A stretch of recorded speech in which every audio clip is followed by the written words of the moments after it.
بابری مسجد کی شہادت کی 29ویں برسی کے موقع پر شہر میں مسلمانوں نے یوم سیاہ منایا اور اس کی مناسبت سے پرامن احتجاج اور جلسے منظم کیے۔ تحریک مسلم شبان کی طرف سے سعید آباد میں واقع مسجد اجالے شاہ میں ایک جلسہ منعقد کیا گیا، جسے مختلف مسلم قائدین نے مخاطب کیا اور 6 دسمبر کو آزاد ہندوستان کا سیاہ دن قرار دیا۔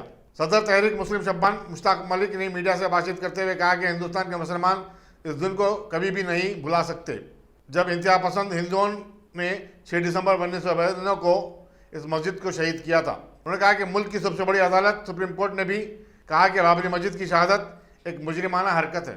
آج 6 دسمبر ہے اور بابری مسجد کی شہادت کا 29واں سال ہے، اور مسلمانوں نے آج یوم سیاہ بھی منایا اور یہاں اجالے شاہ میں جلسہ بھی بہرحال منعقد ہوا وحدت اسلامی کی جانب سے، اور کچھ غیور مسلمانوں نے اپنی دکانات اور کاروبار کو آج بند رکھا ہے۔ میں ان کو سلام کرتا ہوں، ان کے اس جذبے کو، اور یہ یقین کے ساتھ میں یہ بات کہتا ہوں کہ انشاءاللہ بابری مسجد سے اذانیں بلند ہوگی، چاہے کورٹ کے فیصلے کچھ بھی آ جائے۔ کورٹ کا فیصلہ تو ہمارے حق میں ہے، کیونکہ کورٹ نے 1949 میں مندر کو مورتی کو لا کے رکھنے کو کرائم کہا ہے۔ سپریم کورٹ نے 1992 میں مسجد کی شہادت کو بھی جرم قرار دیا ہے۔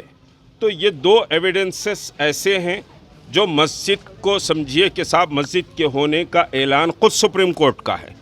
اور دوسری جو اہم سمجھیے کہ بات ہے کہ آج رام چندر جی کی بات کرنے والے رام چندر جی کی جائے پیدائش اور ان کے پیدا ہونے کے سال کو ذرا دنیا کو بتا دیں، کیونکہ سپریم کورٹ نے خود اپنے فیصلے میں کہا ہے کہ رام چندر جی کب پیدا ہوئے اور ان کی پیدائش کا مقام کوئی ڈیفائن نہیں کر سکا ہے اور کوئی سمجھیے اس کا ثبوت نہیں دیا ہے۔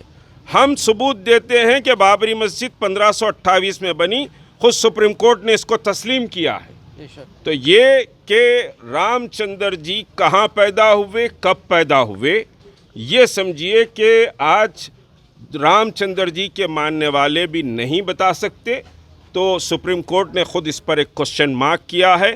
انشاءاللہ بابری مسجد کی جگہ بابری مسجد رہے گی، کیونکہ اللہ کا قانون ہے کہ جہاں مسجد بن جاتی ہے، چاہے وہ اس کی شکل کچھ بھی بعد میں بنا لی جائے، مسجد کی زمین قیامت تک کے لیے مسجد رہے گی، اور غلامان مصطفیٰ وہاں انشاءاللہ سجدہ کریں گے۔ تاریخ اس کو بھی دیکھے گی۔